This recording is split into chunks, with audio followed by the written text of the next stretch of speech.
Sorry, Facebook.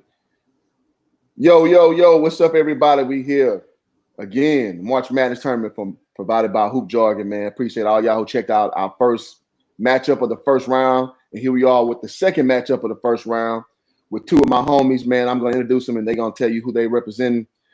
First, we got my boy C. Hendo. You see him on the top right. Talk to him real quick, man. Yeah, man. So I don't have a college team, but you know, TCU is not too far from me. So I guess I represent the Horned Frogs. But yeah, man, glad to be here. Of course, love HJ. Yeah, everybody knows me as C. Hendo on a lot of my platforms that I do. I talk to a lot of athletes about, lifestyle, sports and everything. And yeah, man, I just love talking sports, man. So yeah, glad to be a part of it, man. Shout out to HJ, man. Hoop Jargon. Y'all be sure to follow everything that they're doing. There it goes.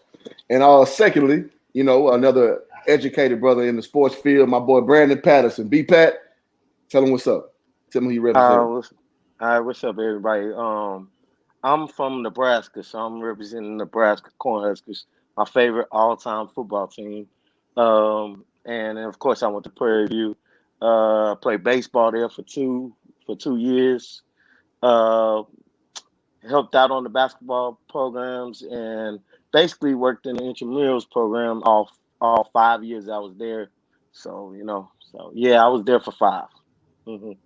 Okay, you're a long tenured member of the Prairie View family, man. Just like myself, man. Nah, I switched my major after 3 years. So, I was an architecture major for 3. Then I jumped into education. So, you ain't got to explain to me, brother. I get it. Man, before y'all say I'm stupid. So, oh man, watch out. Well, I'm a 5-year college grad myself, man. I went to Stephen F. Austin, as y'all mostly know. I went to Prairie View A&M. Also made a stop at Mountain View College out there in Dallas, Texas. So, man, hey, sometimes it takes a few stops to get where you're gonna get, man. A few years. Yes, sir. Yes, sir. Yeah, there we go. You getting them sticks, man. So yeah, everybody done been in them sticks before. Absolutely. But I'm ready to get this in, man, because these are two sports junkies, man, and they definitely understand the game at a high level. And I definitely want to see, how this is going, man. So here we go. Our first topic of the day is fresh on everybody's mind: the NFL draft winners and losers. So we're gonna start off with the winners. You tell me who your winner is, Chris, and then B-Pat will go with you, and then we'll do vice versa for the losers. So without further ado, B-Pat, we'll start with you this time. So who is your day one draft winner? My day one draft winner, I want to say Miami. I also want to say the Cowboys, because they learned their lesson by passing up on Randy Moss that last time. They learned that lesson. Y'all know I'm not the huge Cowboy fan, but, I try to be objective as possible. So they learned their lesson on the Randy Moss thing, going to get the receiver. They can do what they want with Gallup. Gallup, to me, is not that great, but hey, it is what it is. And then reason why I said Miami is because they got their quarterback. They messed around, and they worked on they tried to go get an offensive lineman. I believe they went and got a lineman. They traded down they got a cornerback on that trade down with Green Bay. And I want to say San Francisco was smart about their draft as well. They knew they needed some. They just trade down. They got the receiver they wanted. They went ahead and got the linebacker they wanted and defense on that defensive side. So that's just about it. Those 3 actually, got there, and the Ravens are going to be the Ravens. They're going to pick defense and got a smart one. You're doing the whole rundown. I like it. I like where your mind going. All right, so draft day winners, you got the Cowboys, you got the Dolphins, and then you got the 49ers. Yeah. Yes, sir. Okay. All right, Chris, who you got?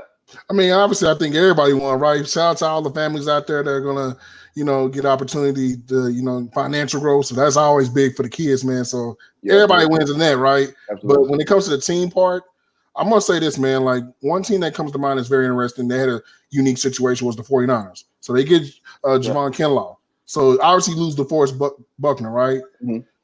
I think when you're able to replace him with someone of that talent, I mean, like the 49ers, they erase and replace. I think the 49ers did great in the first round. They traded back in the first round and got a receiver who I had been looking at, Brandon Ayuk.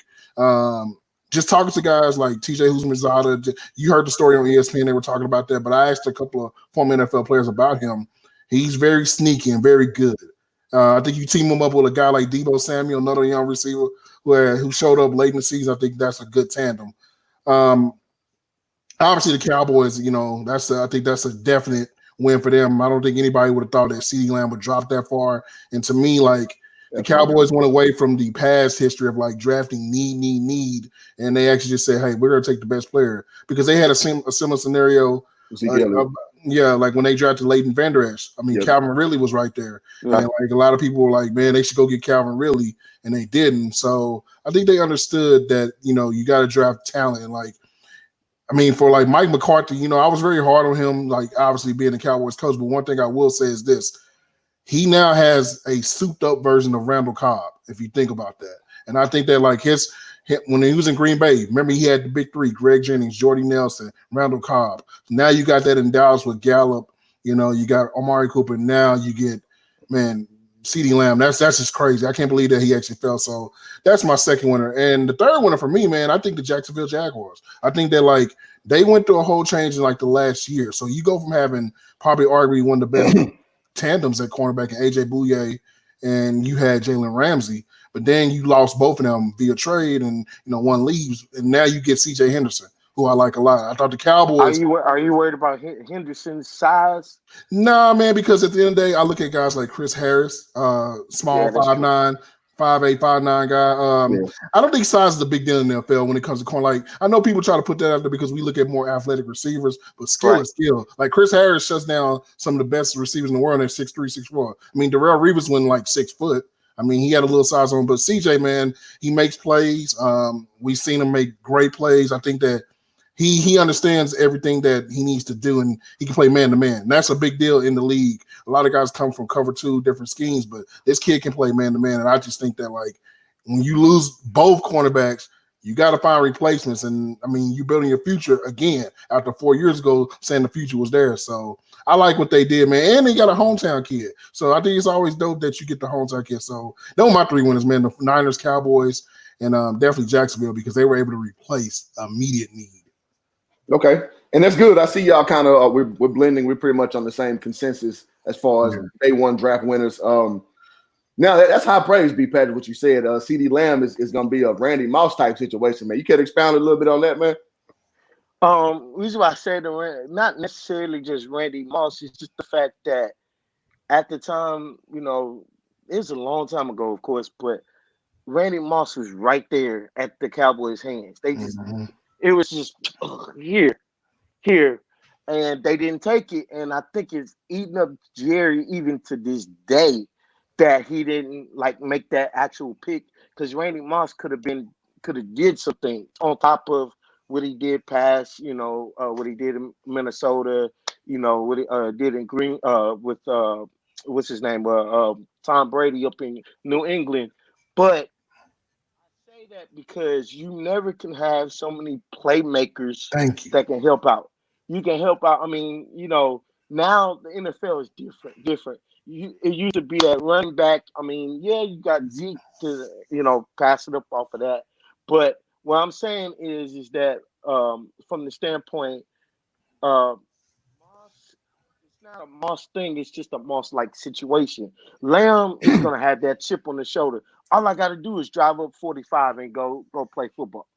I got he's up, from up there. So that's. And I'm glad you clarified that. Yeah, and that's kind of what I was thinking you were saying with that, because man, Chris Carter said it best, man. You can have all these guys who fill roles on the field, but you got to have playmakers out there, man. That's why go ahead.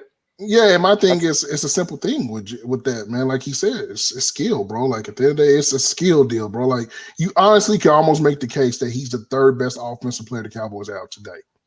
And that's crazy to think that. I mean, thinking that you have Zeke, not counting the quarterback, but from a skill position standpoint, Amari Cooper probably, him and Zeke are 1 and 2, however you want to put those two. But at number 3, I mean, you got Michael Gallup. You can make the case CeeDee Lamb coming in may be the most talented because, like, what he can do. I mean, like, Minnesota, 98. Nobody said that, hey, because you got Jake Reed and Chris Carter, you should not, go get Randy Moss. Excellent. I mean, and think about this. It's so eerie how in 98, the exact same scenario. Cowboys needed pass rush. Cowboys needed defensive ends. They were going away from the whole generation of the Tony Tobers, those guys, Tony Casillas and everything. And then all of a sudden, here comes Greg Ellis. Greg Ellis had a pretty good career, but obviously we know Randy Moss. And the Cowboys didn't hold back. I mean, the thing is, what I like is you go for talent, and I think the blueprint it changes in the NFL. Winning changes blueprints. Absolutely. The Chiefs going out there getting all these offensive weapons is going to change how we look at drafting. Think about this: McCole Hardman, Robinson, all those dudes. They had Sammy Watkins. Yeah. They had 5 or 10 weapons on their team. The Cowboys did it right, and I just think that I got to give credit to the Cowboys here, man, because I just knew I was gonna get let down. I remember I tweeted an hour before it. I said, "Look, man, if CeeDee Lamb falls," I remember posting on Facebook 30 minutes before I said, "Please." Man, I was hoping Lamb would get taken before that because I was like, man, if he gets there, Jerry's not passing. Jerry and Steven are not passing Lamb at all. I mean, because it's just some things where. So it was just the gift wrap to them. Same thing, like we were talking about. You were talking about Vandermeer out there at linebacker. Yeah. So that's what I'm just saying. Instead of some of these teams are now going for playmakers, and they'll handle up the needs when they need to handle up the needs later. Yeah. That's a great point, and I think a lot of teams should focus more on that, man, because you can make a splash and a turnaround just like that by not playing conservatively. By putting speed kills too. Speed kills. Absolutely. So I think that's great. And so here's a point I want to touch on real quick. They say don't say Miami because Cliff don't like Tua. I don't not like Tua. I just don't love Tua. So let me put that out there, man. Don't put those lies on me. It's not about. I mean, the question mark is Tua. Okay, all right, you can question that. But the thing is, the needs that they needed, they basically hit. And then they got cap space out the wazoo, and they went out and filled out the little parts here and there of the bill. Part of the reason why I also said that too is because I want to see Brian Flores do great. Because not very many Belichick proteges do good. O'Brien is doing what he's doing. Okay, whatever. You're doing an excellent job out there. Matt Patricia. Oh my gosh! I mean, everybody hates Matt Patricia right now, and then now Flores just seems like that energetic. And then the thing I like about Flores is that what pissed me off about Belichick though, he wouldn't give him the title of defensive coordinator. Yeah, and he's calling the plays. Yeah. Yeah, I think it, but you know what though, it's similar to the Kansas City situation where a lot of people didn't give Eric Bieniemy a lot of credit for what was going on there, right? Eric Bieniemy's calling the plays, and all you hear is Andy Reid. So, but I think the thing is, Andy Reid put it out there. But the thing is, Andy Reid put it out there and said Eric Bieniemy is calling the plays, and he was one of my favorite college players, even though he went to Colorado, and I'm a Cornhusker. But the thing is, he at least got his credit. But then he didn't get the credit on this from the interview standpoint. Damn. Yeah. Joe Judge got a job. Yeah. Well, everybody knows being a coordinator is a thankless job, brother. You don't get all the blame. No, there's a lot of variables. Race may play a part in that as well because the opportunity is never there really for guys that are that successful. But to iterate the Miami point is same thing. 2001, eerie situation. Drew Brees is coming out. You knew the arms issue. You knew the shoulder issue, right? You were afraid about the shoulder issue. And what did you do? You went different. You drafted a whole different player. And I think that with Miami, it's look, man, we're not going to make the same mistake again. And it's the Cowboys, look, he's there. We got to take it was going to be him or Justin Herbert. But see, okay, now would you rather have Tua or Justin Herbert? See, to me, I think Justin fits that team better. Herbert fan right now, no sir. I don't believe in Oregon quarterbacks. Well, my thing is this with Justin Herbert. I think Justin Herbert has a huge advantage because he's going to a situation where he has dogs to play with. When you talking about Keenan Allen, he's had Keenan Allen arguably. man, you got the best. Keenan Allen's like the best route runner in football, probably. A lot of guys I ask, he's up there. If not, he's beautiful. He's beautiful to watch. Yeah, Beautiful. like Keenan. I mean, when he's healthy, he's amazing. They got great outside weapons. I think for him, that fits him perfect. And I think that being close to home, and he's a smart kid. So credit to them. And I like that, Coach Lynn, he's another smart guy. I think they're going to mesh very well because there's no ego. Like sometimes and he's an offensive guy too. Yeah. Yeah. And like Philip Rivers being there may have been weird because like Philip had a lot of cachet. So I think that like Herbert, I'm sorry, I call him Hebert because I'm thinking about Bobby Hebert, but Herbert, man, I think he'll be fine. I'm not big on Oregon quarterbacks either because I remember back in the day, man, thinking Joey Harrington was the greatest thing ever. Man, Joey Harrington was trash. Oregon quarterbacks bums. Man, all of them bums. Didn't they have like Dennis Dixon too at one time? Yep, fast, smooth, bum. All of them bums. Yeah. Okay, nobody said. All right, so we got the high praise part. Now I want to switch it to the negative part. So who are some of your draft day losers? Keep it to about 2 teams. All right. You want me to go first? Yeah, Chris, you go first this time. Okay, so for me, I thought it was interesting what Atlanta did. So obviously they drafted the corner, AJ Terrell. So I thought that it was cool that, they want to dress defense, they want to get a corner. But the corner they got, I mean, like, look, I don't know if y'all watched that championship game or watched some of those games. Their third receiver on the other team was like destroying them, man. And look, a bad game is a bad game, right? Yeah. So I think that's a unique thing. I thought they were going to make the big splash, right? I thought they were going to do like, hey, you know what? We got Julio. We got Ridley. Why not go get CeeDee Lamb? And then you really can't stop us then. And this is Matt Ryan's later years. I don't know what they're going to do for like the running back position because like a lot of things I don't know like what they're doing. Obviously, I don't think there's a first round probably talented running back for them, but maybe they could have traded back. But yeah, it was weird that they took him. So I think that's one team for me. And obviously, I hate to say it, as much as I like Jalen Reagor, I mean, I don't think the Eagles allowed I'm not saying allowed the Cowboys to get CeeDee Lamb, but I think in a perfect world, they were probably hoping that the Cowboys passed on him. Absolutely. And look, I like Jalen Reagor. So I had a chance to cover TCU football for the last couple of years, and I watched Jalen Reagor. I think if he had the quarterbacks that guy had, CeeDee Lamb had, I think we'd be saying something different. But we all know from a talent standpoint, there was a lot of receivers that got drafted before him that were more talented. Now, the sense of urgency of the Eagles, it didn't seem like it was there. I mean, like, look, last year, the Cowboys the year before, they found out the hard way, not having a number 1 wide receiver. And then you had to trade picks, some valuable picks to go get Amari. To go get the wide receiver. Yeah, when you could have drafted a receiver, probably it would be a different outcome. And the Eagles just sat there. And I just thought that if CeeDee Lamb would have went to any team, I'm thanking God he didn't go to the Eagles. Because that would have been a disaster for the Cowboys. Absolutely. And you give now, look, Jalen Reagor is nice. I mean, he's 5'11". He got some good intangibles, but he ain't CeeDee Lamb. And I'm not saying that he won't be better than CeeDee Lamb as a pro, but I'm telling you right now, man, like I promise you, there are a lot of Eagle fans right now that are saying that, oh, yeah, we got Reagor. But I promise you, man, if you're sitting at number 16, right, let's say number 16 pick goes AJ Terrell, you're probably thinking in your head, man, we may actually get CeeDee Lamb. I think I'd make the phone call to the Falcons and be like, hey, who y'all getting? Because from what I understand, AJ Terrell would have went later. I mean, look, we got like Delpit, all these dudes, AJ, McKinney, all these safeties and stuff. These guys got dropped. I would have been up there, been like, hey man, we got to go get CeeDee Lamb to go play with Carson. I mean, like, look, and the crazy part about this is I saw a mock draft thing. They compared the receiver, Jalen Reagor, to Nelson Aguilar. Imagine that. And that's just like to me.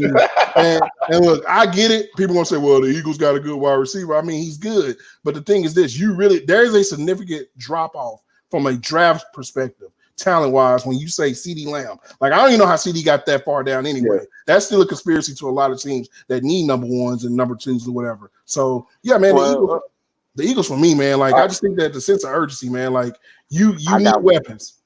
I got one team. What you got? One team. New York Giants. What in the hell was – I mean, you could have waited for that dude to come back. Thomas, I mean, I just thought there were better O tackles than Thomas. I mean, I saw a couple of those games that he was in, but I because I watched a lot of big football because of Iowa. Works was good. I liked the kid from Becton. He was better. And they could have dropped a little bit more to get what they got, Thomas. but I didn't like that pick for the Giants at all because they were better. They were better tackles than who they picked at the 4th spot. But let me ask you this though. So this kind of harkens back to what everybody says about the Cowboys. 5 years ago, getting Travis Frederick. Yeah, see, Right. If he's your guy, go for your guy because well, Travis Frederick was in the teens though, right? No, he was he was 20s. He was in the 20s, bro. Like he was like I think he made it the last pick. Okay, so that's one. Oh yeah, you're right. Because Frederick was picked. He was a third round. He was third round talent. Yeah. Right. He was a third round talent. And then y'all got 3 years out of him every year. It's possible. Right. I mean, same thing I say with the Texans. When they got Titus Howard instead of Dillard.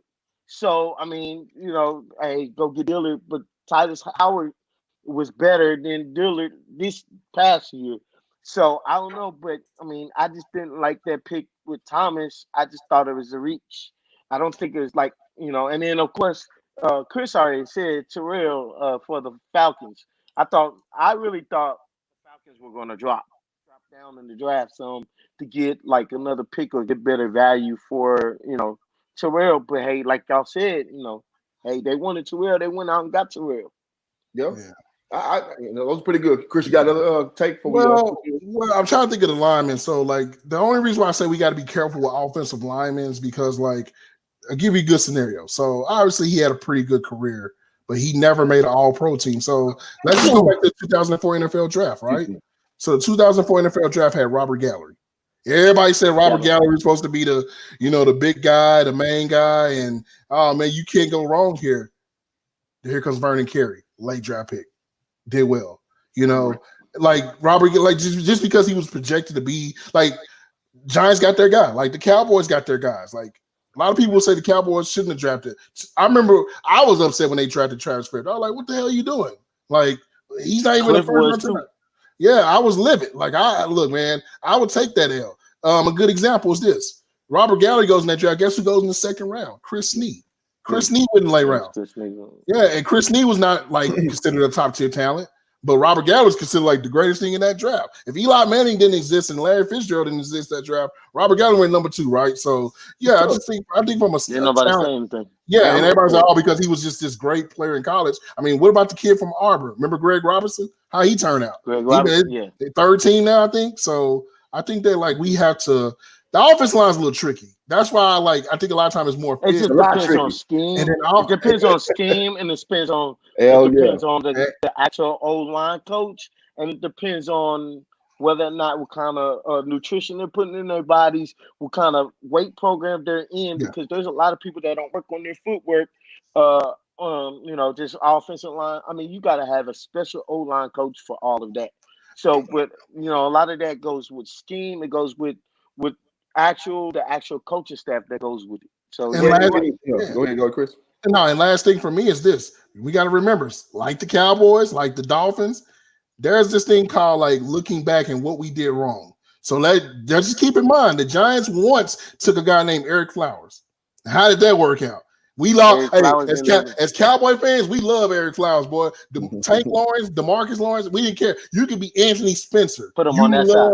You just love that you had to go against Eric Flowers. So I think the Giants started learning, and then you can kind of tell it's a new. And look, one thing we got to understand is this as well. I know Jason Garrett gets a bad rap for a lot of things, but he's a part of that coaching staff that was drafting those offensive linemen for the Cowboys. So he knows a lot about the offensive line stuff as well. And then he's helping judge now. So it's not always never the offense. Yeah, and it's never about the sexy picks, and it's weird how that works because like nobody's talking about Tennessee's offensive line, how great they did. And I think that's a team we should give more credit to. Look what they did in the draft. They're going for their strong point.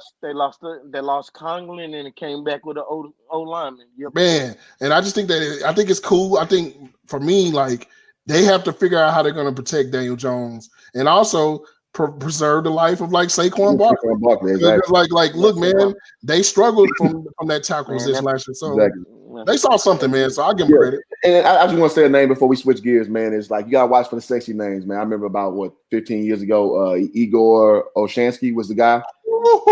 Oh my goodness, boy. He played for the Cowboys later in his career. Yeah, he's like the next Bosworth. Pretty much, man. Just fell off the earth. So you got to watch out for them names sometimes, man. Go for your guy, man. Right. Man, just think about I forgot the kid's name from Miami or Florida, the receiver. But like Hines Ward got selected like in the 5th round, and that receiver, I forgot his name, man. But it was so funny how like they talk about that now, and just like how we do get caught up in names. And rest in peace to Charles Rogers, but go back to this draft. Yeah. Charles Rogers was considered the phenom. Yeah. And look how that draft turned out. There's Hayward Bay wearing like a 4.2. Yeah. Maryland. And look, the Raiders do what they always do. They draft speed before anything else. Yeah. Like, imagine if CeeDee Lamb turns out to be the greatest thing ever, and then they drafted Ruggs when they could have had CeeDee Lamb. Yeah. Yeah. Right, so great points. All right, so let's switch gears, man. We're going to a whole other sport, man. I know y'all both are baseball junkies, man. And right now, baseball should be going on right now. My Astros should be waving the banner right now. I can't even get my stuff out all the way. But you get the point. All right, so let's, two great hitters who also can play their position in the field. Let's talk about the debate about who is better, Barry Bonds or Ken Griffey Jr. B-Pat, go ahead. Both of them my favorite players. Both of them, but like people gotta understand what Barry Bonds did in Pittsburgh before he got to the Giants. It's unreal. It was a thing of beauty. I mean, he had the swing. He had. It was crazy because I just watched the other day. I watched the game that Sid Bream slid in the home to go when the Braves went to. And Bonds had to throw him out, try to throw him out. But that Barry Bonds, Pittsburgh he put Pittsburgh on the map when Pittsburgh was struggling. I mean, they went through that phase. Of course, they had Willie Stargell and all them cats. But Barry Bonds as a Pittsburgh Pirate would have been a Hall of Famer, just like he should be a Hall of Famer right now. Absolutely. He hit half of his home runs already with Pittsburgh in a cookie cutter stadium. The stadium was closed. It was just a circular stadium at Three Rivers from that part. And then when he went to the Giants, it elevated. But the only reason why people hated Barry Bonds is because the media hated him. Yeah, he was an asshole. Don't get me wrong. Barry Bonds was the biggest asshole. One of the biggest assholes in Major League Baseball history. Yeah. So was Roger Clemens. But Barry Bonds, hand-eye coordination, they could say the steroids enhanced it. No, the dude can flat out hit.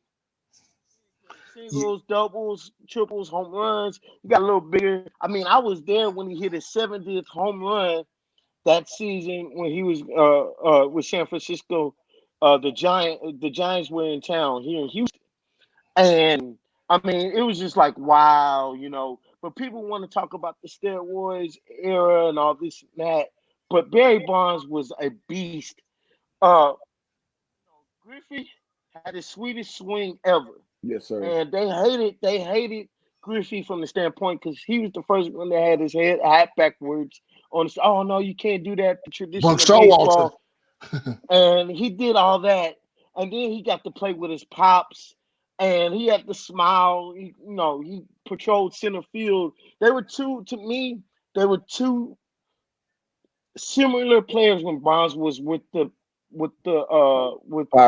Pirates. Mm-hmm. But then, Griffey, the injury bug caught up with him when he went to Cincinnati. It was a wrap from that aspect of it, but. People gotta understand, man. Barry Bonds was that dude, and even beforehand, choked up his bat, hit left hand, knocked it out the park, hit the gaps, and just how that was. So I say Bonds. Okay, Barry Bonds. All right, Chris. B-Pat laid it down, Chris. You got to come on in with it. No, because I agree with him, man. Like 7-time All-Star. The thing I tell people about Barry Bonds that's so graceful about him is his vision. I think that's something that never gets talked about. Man, I remember a few years ago, I had a chance to meet Greg Maddux, right? So Greg Maddux, I had to ask him, you ask any pitcher, you get around a great pitcher, man, who's the toughest guy you ever faced? He said, oh, I can tell you the easiest. He said Barry Bonds, because you just knew. If you threw it anywhere in the radar, anywhere in that little square, it's gone. So you knew not what to do against him. And he said it didn't work because he knew. I mean, dude, 40-40. He was one of the first. I think he's the only 40-40, right? I think, yeah, he's like a 40-40 guy. And I just think that, like, he remind this debate, what this debate does, it reminds me a lot about, like, when it comes to Kareem versus, like, Jordan. So let's just take that in perspective. Yeah. So Kareem would be Barry Bonds, right? Maybe not so much as the asshole to people, but the media side was kind of like, we don't really rock with Kareem. Yeah. Kareem didn't have the endorsements. Kareem didn't have this. Well, part of Kareem's issue was back when he changed his name and all. They changed the game back in the NCAA because of him. Whatever. Yeah. Three-time All-American, 3-time champion. Should have played 4 years, but you know how it goes, politics. And like you look at like Michael Jordan, that's Ken Griffey Jr. He has all the marketability. You know, Griffey wasn't a winner like Michael Jordan, but like the kids loved him. You couldn't say Ken Griffey Jr. was he had the shoes and everything. Yeah, he was a marketing king. And look, I don't take anything away from Ken Griffey Jr. I just think the thing, as I got more mature in my later years, I go back and watch, he was very reckless as a baseball player. Meaning he didn't take care of his body. That's how he got hurt. Yeah, like just running. He got heavy in Cincinnati. He got real heavy. From the, Bonds is like LeBron now. Bonds put money into his body. LeBron puts money into his body. I mean, I'm not saying steroids because Malcolm said it. I believe it or not, I'm gonna say it out here like this. People say LeBron is on HGH, whatever. Yeah, I'm sure he is. They say that, and whatever. Hey, you didn't hear that from me. I ain't mad at it. but Bonds put money into his body, not just the steroids. I'm talking about he hit the weight room. I mean, see, my grandpa played professional baseball for the Denver Bears. And my grandpa, with him, he couldn't play in the major leagues because that's when blacks couldn't do it. You know, he got up there. He was swinging. He had about 330, 340 in the minor leagues, and they wouldn't let him up because he's black. But that's how I learned how to switch hit. That's how I learned how to steal a base and stuff like that. He said, look, and before he passed, he said, man, Barry Bonds, Barry Bonds just did that. I mean, he just did what he did. And Griffey, yes, like what Chris said, he was reckless. Bonds put money into his body. Media aside, Griffey would take a kid. Bonds was like, forget this. I'm here to do a job, and I'm going home. Yeah, and my thing is, when we look at history, like, one of my good family friends that later in my life I now appreciate more, and obviously there was scandal involved with his name, but Gary Sheffield. I remember asking him that one time. I remember asking Gary Sheffield, I said, Griffey Bonds. He said, look, man, you talking about two different players. Look, you want grace or you want skill? Which one you want? And I said, He said, like I tell people all the time, I remember like I was in this little baseball podcast with MLB.com, and they asked me who was the best hitter I ever saw in my life, right? So I said there was only like 3 guys that I remember my lifetime. Tony Gwynn being one. Tony Gwynn, Barry Bonds. And like I said, I flipped in about 3 different guys because there was so many guys like. Man, don't say Tony Gwynn, man. Tony Gwynn was beautiful. Yeah, Tony Gwynn's a different animal. And the thing is this, like you get guys like it's what Barry Bonds did, man, is very unappreciated. And I think that the thing that we need to understand is this. And this is why I hate the HGH argument, because nobody's getting on Hank Aaron. Nobody's talking about Ted Williams and the Greenies. Like, we know Greenies was a big deal during that time. And look, Greenies is a performance enhancing. It may not be HGH, but it is a performance enhancing drug. And I talk to baseball guys all the time. I remember asking Jim Palmer, I said, so why do y'all make a big deal about HGH, but then a guy can go out there and get LASIK and make his vision 20/20? That helps you out in baseball, having great vision. Yeah, it's the same thing. It's enhancing. So, yeah, man, Barry Bonds for me, I don't think it's close, personally. I just think that, like, we only make it close because as majority of us are in our 30s or in our 20s, all we know is like, hey, man, I remember going to the store and buying Ken Griffey Jr. Slugfest and all that. But, like, I don't think it's close. I just think that, like, Barry Bonds is just a different – like, we're going to have to probably look back at Mike Trout when he's done and say, damn, bro, he really did all that? Like, in this short of time, like Barry, like you said, I mean, he's a 4-time, 5-time MVP before he even touches San Francisco. And you go look at those Pirates teams. The Pirates teams are okay. They were okay. They were okay. They didn't have the pitching. They had the chance to get. I mean, hell, you had the Braves. The Braves was going 14, and they only won 1 championship out of all that. But I'm still trying to remember. I'm still trying to see if that ball that Bonds hit against Anaheim in the World Series is still in the air. Because I mean, I'm just saying that the dude is, I mean, he's disrespected because one, you got younger media people that are so caught up in this little steroids era. I think it's the older guy. But that too. You got little Johnny out there still. They do steroids. I mean, we grew up around the suburbs. We know what's up. So what I'm saying is that, I mean, hell, they were doctoring the ball. You had people sitting up there nail filing. They make the parts smaller. The pine tar, just name it all, bro. I'm just saying. Look at it like this. We talk about line drives all the time. Every out that Bonds got was basically a line drive. And every strikeout that he had was either struck out looking, and the strike zone was subjective. Yeah. So I'm just saying, dude hit 340, three. I mean, they wouldn't pitch to him. I mean, they wouldn't pitch to him. So every time he pitched to him, it's a wrap. Yeah. So his own base percentage is retarded. Right. So like you said, you go back and look at history. I watched it. I mean, I ain't got to look up numbers or anything. I watched it my whole lifetime. So and Greg Maddux was one of the best. And for Greg Maddux to say that, that's a huge compliment. Yeah, I mean, it's funny how it works where the players don't really mention anything about HGH, but when it comes to fans and to bring up the media side of things, baseball is the old man sport. Nothing ever progresses in baseball. Like, look, Cliff has covered a baseball game. I've covered seasons of baseball. Like, he could tell you. You go to the ballpark, there's dudes still in there typing on like They're 90 years old, shaking while they're trying to hold the radar gun. I mean, you got to think about it though, man. But just think about this, and that's something that one day we all should talk about. I remember last year, Tim Anderson, who is one of my favorite baseball players right now, plays for the White Sox. He hit the home run. He threw the bat. Tim Anderson won a Silver Slugger last year. People don't realize it was a batting champ. And Tim Anderson was amazing, but they made a big deal about the bat flip. Yeah, they're promoting Mike Trout, and he's not good to promote. But what I see what you're saying is the black community doesn't play baseball the way we grew up. No. My grandpa, like I told y'all, I learned 3 years old, I was swinging a bat. Yeah. You can't tell me the last time I swung a bat now, but I'm just saying 3 years old, I was swinging a bat. And that's where my love grew. And, baseball overrode football for me. Baseball and basketball are neck and neck to each other.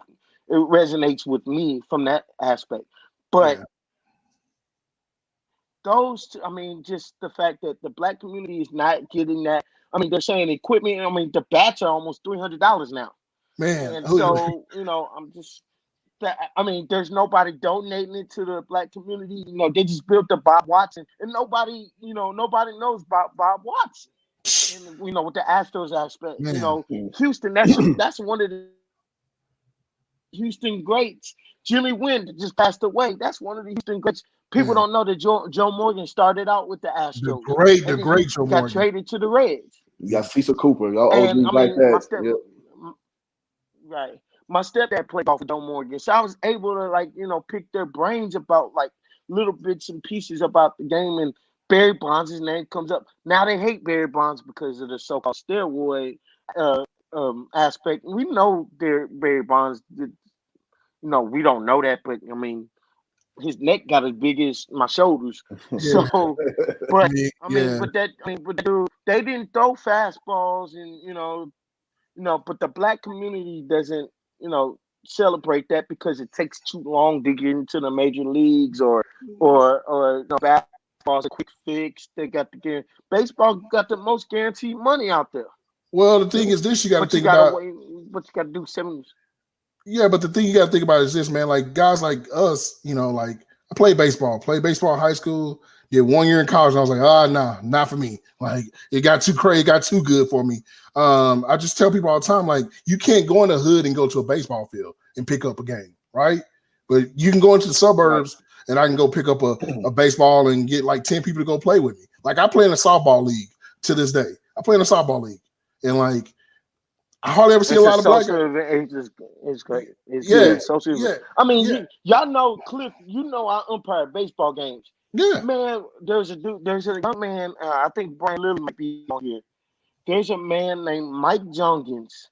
He coaches an all-black team. So one day, I think I umpired his game. First time, and I was just in tears because I was like, dude, an all-black team, and the mamas and grandpas are out there.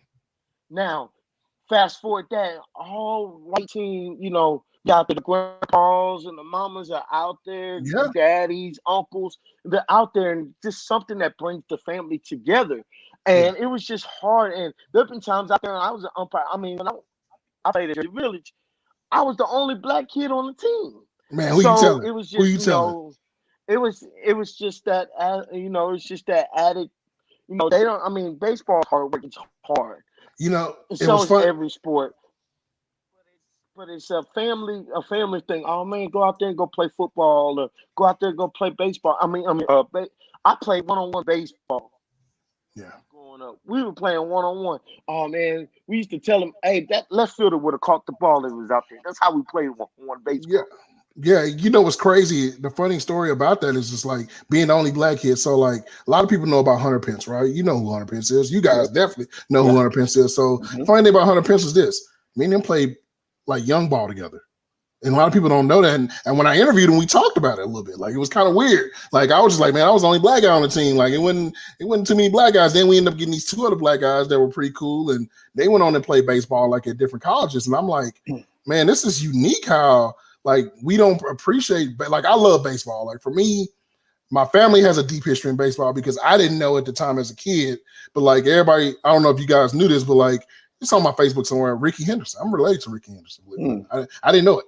Didn't know it. You know what's so crazy about it? One of the coldest space stealers alive. But you know what's crazy about that? When I was a kid, like because King Griffey Jr. was the king, right? Like King Griffey Jr., Big Hurt, Frank Thomas, a lot of those guys, the more known black athletes that were playing baseball. I mean, I was infatuated with them. But my dad would tell me, like, hey man, one of your cousins, man, he's like one of the best baseball players ever, you know that, right? And I'm like, okay, cool, whatever. And I didn't take too much pride, because like you as a kid, you're infatuated with what? The long ball. That's what made Griffey as popular because, like, look, man, at the end of the day, it's a beautiful swing. Like I remember being at the old Ranger Stadium and Griffey knocking him out the park. I'm like, man, this is like God here, man. Like this is amazing. But you don't learn to appreciate some of the things in baseball, like the on base percentages, Bond's ability to walk 800 times in the season, almost, just things that are crazy. But like, blacks in baseball, that's teamwork too.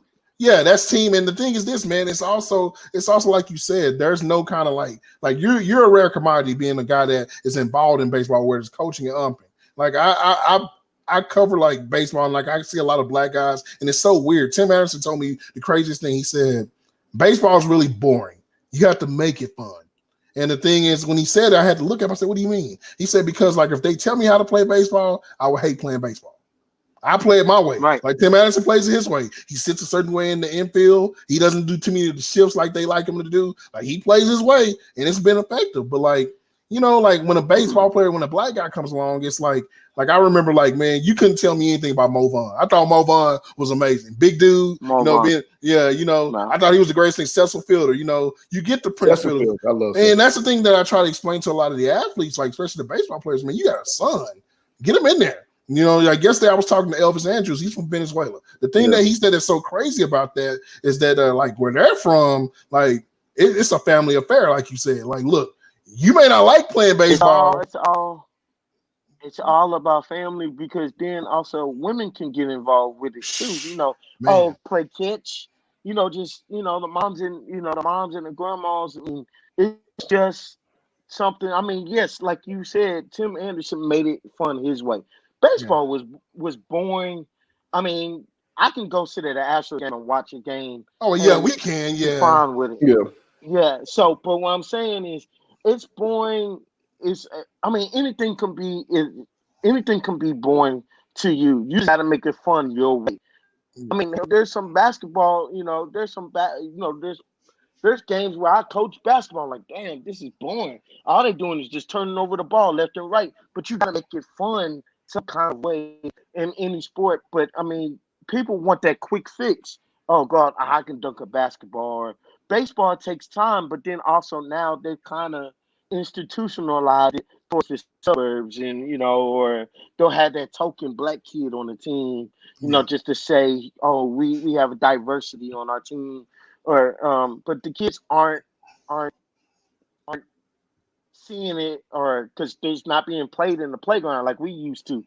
Yeah, I got you. And well, so we got a great discussion, but we got to get to the last topic, man, because the draft about to come on. We got to get people out. Why you looking? Yes, Yeah, I was going in, man. I like it. All right. All right, so our last debate, man, and we've got about 10 minutes to knock this bad boy out. Is so are people overreacting right now to the Jordan documentary, The Last Dance, from what you see? And you can talk about the good and bad of what you've been seeing.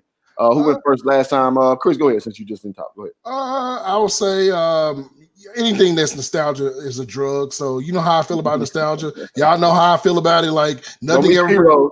yeah. Don't meet your heroes. And also, like, look, man, evolution is. That's one thing I never understood about basketball fans.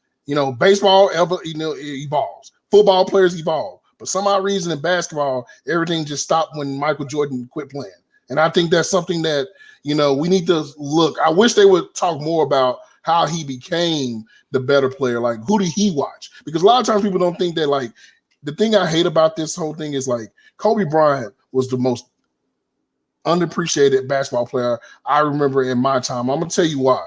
Because, like, all you heard about him was, well, he wants to be Michael Jordan. He copies Michael Jordan. But I never heard anything in this documentary about Michael Jordan saying that, and Michael Jordan's put this on the record. I learned how to play basketball from Elgin Baylor, Jerry West, Dr. J, David Thompson, all these guys, but they're not going to talk about that. It's almost like they're glorifying his competitiveness, which we know Michael Jordan's a super competitor. Look, I'm not going to argue that. And look, we knew about Jerry Krause. That's another story, and I think we going a little too far with the Jerry Krause deal, right? Like, he's a dead man. I don't like the idea that we're going to keep talking about that. We know how that went, but yeah, people are going to overhype anything that's nostalgia, especially considering it's Michael Jordan. Michael Jordan can never do wrong. It's still people this day, and it's funny how it works. I get on LeBron fans, like the diehards and the Jordan diehards. I say it's funny how it works with both fan bases. The Jordan fans get mad at the LeBron fans when they bring up stats when they lose. But here it is the other night, we seeing 63 and 49. All of a sudden, Michael Jordan, he scored 63, but they lost. So I just think that, like, the documentary is crazy. Now I will say this, which I've already seen the whole documentary. So yeah, I got it too. Yeah. So I had to. I had to. Shout out to the plug, man. You know who you are. Yeah. Shout out to that shout out. Yeah. I'm in the same boat with both y'all. Me having seen the documentary, but let's talk about episodes 1 and 2. I mean, they had to set it up some kind of. Yeah. So and yes, the Jerry Krause thing. I mean, of course, we were all younger, so we kind of heard bits and pieces of what was going on behind the scenes, and I thought they would go deeper into their childhood. How they've gotten to know each other. Deeper than that. I mean, deeper like the Pippen situation. We kind of knew that. I didn't know personally that it was $18 million because I don't count people's money like that. But damn, they got him on a cheap deal. But it's his fault. It's his fault. And your agent. Yeah, it was, and exactly was his fault. But back off what Cliff was trying to say or trying to get to is that I feel that it was perfectly made at that time.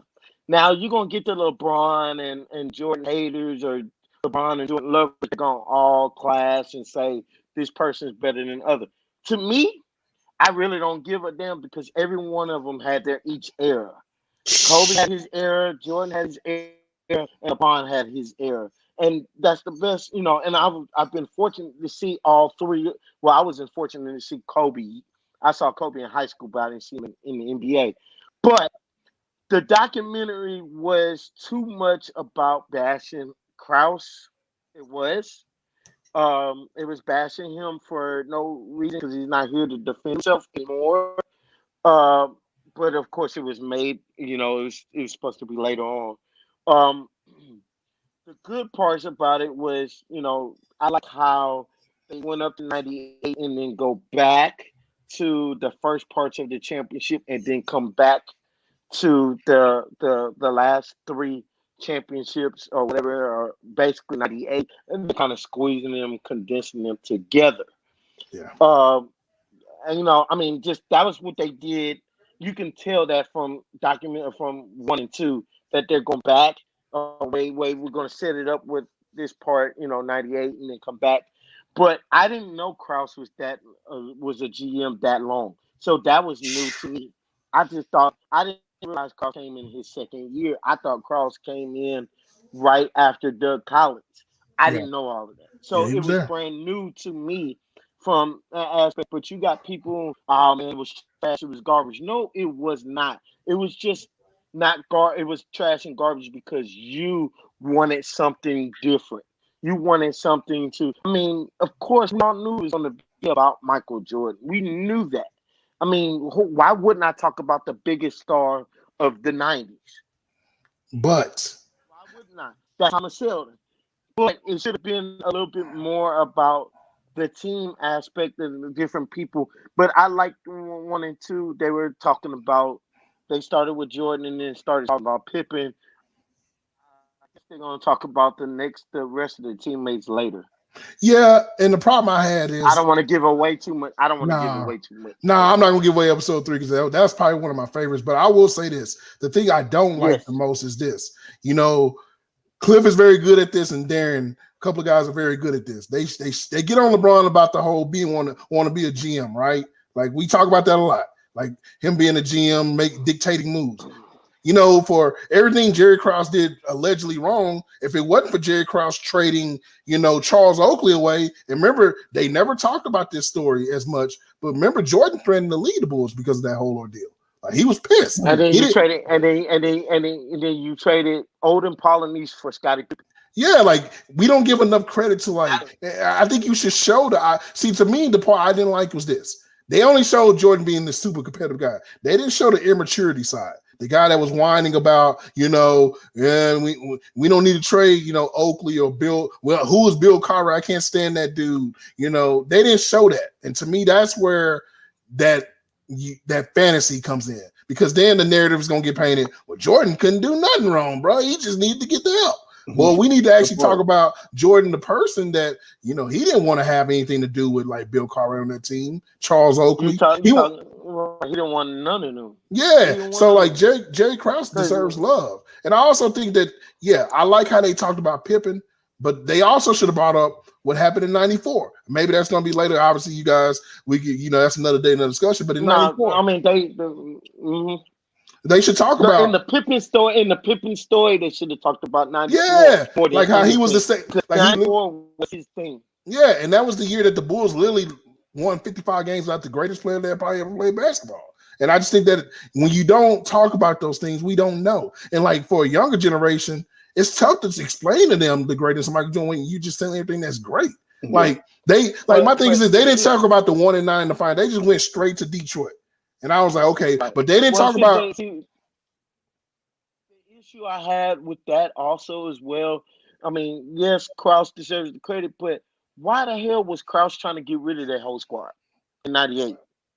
Just, you know, sometimes it's the ages, I'm sure. It's you get bored. Mid to late 30s. Short man syndrome. Well, no, you just get bored. Like Brandon, think about this. Like Cliff can probably say we all get bored. Like think about it. If you do something so good so long, you probably like, you know what? Let me see if I can do this again in a different way. You want to remix it. Like think about it. Professional teams do it. Hey, I'm a Dallas Mavericks fan. We fell for that in 2012. The year after I don't know why.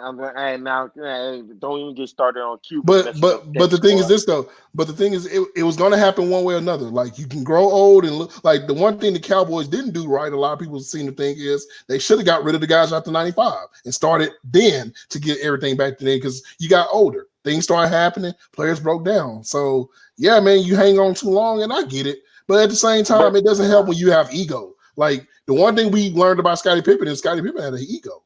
Of course, and the thing is, like, I mean, And I mean, that's All the right, guys, we got thing about 3 minutes. Let's wrap it. with So yeah, y'all make 2 points, and okay. then we get to the end. What about this documentary Yeah, or just Pippen? go finish up your statement. Yes, sir. Yeah. Go for it, bro. Think about the think about Pippen. Pippen was, I think he was undervalued. He was disrespected. No, he wasn't. But I will say this. But Pippen was the key to that squad. Period. Oh Bottom God, line. And of easy. course, you got the Horace Grant, then you got the Rodmans. Those were two parts of that team. But what I just think that the LeBron haters are gonna hate the documentary. Period. Oh They're just yeah, naturally gonna be that. And yeah. LeBron's gonna play his own documentary, and it's gonna be above that. We know that. Yeah. But it's just 2 episodes setting up stuff. Let the thing manifest itself. Let it go, and then make up your choice and say, "Man, wasn't trash." Yeah, because I think the thing is, I think a lot of people who haven't seen it, episode 3 is going to be very fun for them because then you get, I think that's where it gets more into 3 and 5. Yeah, it gets very entertaining. And I just think that like the thing is like at the end of the day, I would love for them to, and look, that's the one thing people need to quit doing. It's not the MJ documentary. It's the Bulls documentary. Because every time I get on social media, it's the MJ documentary. Like, bro, it's not the MJ documentary. Last I heard the Bulls. And that's the thing that I hope gets clarified. And look, Cliff is a Lakers fan, right? So Cliff understands this, bro. Did nobody say it was Magic Johnson that won 5 championships? It was the Lakers. What separates that? Like, the Lakers. Yeah, you know what I mean? Like, it wasn't about just one player. And I think that hopefully, obviously, I think this documentary will change that narrative. But yeah, when it comes to LeBron and Jordan fans, I stay away. I learned to stay away now because the thing is this: you can't criticize either or party, right? Like I will criticize LeBron for being passive aggressive all the time, and I would criticize Michael Jordan fans for doing it vice versa. Like Jordan can't do anything wrong, and I just think that like maybe they learned something. I wish they would talk about some of the 1-9 in the playoffs when he was losing. Like he was going through it. And that's something that nobody talks about because some of us older heads would bring that up. Like, bro, Jordan wasn't winning nothing in the 80s before all this stuff changed. No expansion. Then he got old, and then he went no expansion. Yeah. I mean, just the magic is spread out the talent a little bit more when they expanded. Yeah, like in this next episode, I mean, obviously, I'm not going to say any names, but like there was a teammate that he had that played for those Cleveland Cavaliers. That at one point in time, people thought that he was the next best thing to Jordan and Ron Harper. I wish they would have showed. You ain't lying about that. I wish they would have showed Ron Harper. I wish they would have showed Ron Harper's highlights before he got old and the knees got bad because people don't know. We only think Ron Harper like the two. Yeah, they think he's a bum. Well, cheat code, man. He's a cheat code. 6'7" point guard, could guard everything, could master. Hey, come on, man. The cheat code. Now, Ron Harper was one of the few that could have guarded 1 through 4 at that time. Thank you. And we don't talk about that. And we don't talk about that because easily Ron Harper was like. I mean, of course, we saw the Cleveland aspect of it. When that. I don't understand what Coach was thinking on that. That's when you start using that. No, because he used that logic, like the energy guy. Because what happens is this. That's what happens when you say if the Lakers were playing the Clippers in the playoffs, and all of a sudden you put Patrick Beverly and LeBron because he has energy. Craig Elo was an energy guy, and you thought it was great, and it backfired. Basically, never was the same. Was a part of history. The rules are different now. They couldn't double like they did now, but dang, man. I mean, just the aspect of Jordan and Pippen. I mean, that it was 2 different groups. That first 3P and the second 3P were 2 different groups. Absolutely. And I think without spoiling too much about it, I think that's what made the whole story beautiful. Like they were 2 iterations of the same thing. So yeah, we got to wrap, guys. Chris, I'm gonna give you 30. B-Pal, I'm gonna give you 30, and then we gonna head on out. So Chris, go ahead. Oh man, I'm just gonna say, man, shout out to everybody tuning in, man. Definitely more to come. I'm gonna be brainstorming with Cliff, get some good ideas, try to get some more people in bed. But I appreciate everybody. Man, more and more topics, man. Like I want us to talk baseball more in the group. I think that's something that we don't really discuss more. I think it's dope that when I go through guys' pictures like Cliff, he's hanging out with Craig Biggio, one of my favorite players, even though I'm a Ranger fan. I just think that we need to bring baseball, man, into the HJ a little bit more. But yeah, definitely, man, this is a time where we all can get our mind off, and I think nobody is wrong, man. I appreciate Hoop Jargon, man, because Hoop Jargon, man, everybody has an opinion, even though I can't stand y'all Texas fans. But, at the end of the day, man, I appreciate everybody, man. And like at the end of the day, oh, man, God, that was the biggest loser there. Who they draft? Oh, never mind. Yeah, they have a draft pick. Yeah, there you go. We ain't going there. Yeah, man. But, everybody just check out my work. I always post in the H-Day, man. Just hit me up, man. I'll be having plenty of guests on, man. And y'all get in the comments, man. I want H-Day to be seen because I post all the comments in the comment section. I want y'all to be seen, man. Ask your questions. But shout out to the H-Day family, man. I appreciate y'all. All right, man. Chris 30, what you got? I'm not Chris, B Pat. Man, y'all know, HJ, I knew Cliff way before, back when he was dating his ex way back. But anyway, HJ, I just keep it, about sports, basically all that nonsense. But a lot of the times, I just argue the devil's advocate because I want to see what other people's minds are about. But like I said, HJ, like Blossom. Let's try to get some sports in there, stop trying to, troll folks or whatever. Keep the politics stuff, the stuff outside. You can do that on your own personal page. But, me, I'm not no sports media guy, but, I sit back and watch sports and hang out, and I'll chop it up with anybody. Chris, we can chop up, anytime and have me on. So, we can do this, but like you said, baseball, we can talk about football, we can talk about basketball. But let's keep stuff in perspective, Hope everybody stays safe and, wear those masks if you have to. Yeah, man. With y'all customized masks. Yeah. I don't think y'all Houston guys will like my customized man. I got a Ranger one actually. So you throw it away. Yeah, man. So hey man, like look, man, I love baseball, man. But yeah, I would love HJ, man. Look, man, let's talk baseball, man. Baseball ain't the only thing that we got. Baseball is a history. It's a rich sport, man. It's a history. It's a lot of history in there. And I love when every once in a while guys get in and want to talk, baseball. Because we get a lot of good topics out, especially when every year H-Day, I tell people all the time, the biggest H-Day topic during the year half the time is the Hall of Fame. Because usually somebody gets left out and everybody gets in and goes crazy, man. So they ain't ready for all that. They ain't we talking about H-Day. They got to join the group to know about all that. So we're gonna leave it under wraps. Yeah, it's a spirited topic every year. So, man, hey, fellas, y'all did y'all thing, man. Only reason why we rapping because the draft coming on, so the numbers dropping down. But, man, y'all brought it. I love the comments, man. I love it that everybody got input on what's going on. Fellas, we're going to get the ratings of what we got, and we're going to tally who goes to the next round. But, man, I really appreciate both y'all brothers being a part of this, man. This shit was dope, man. And I appreciate you, bro. Shout out to Christian G holding it down. Yes, man. Sir. Shout out to Big G, man. Shout out to his son, Josiah, man, as well, man. Shout out to OG, man. OG Dan. Yes. Hey, man, y'all stay on after I end it real quick. Yeah.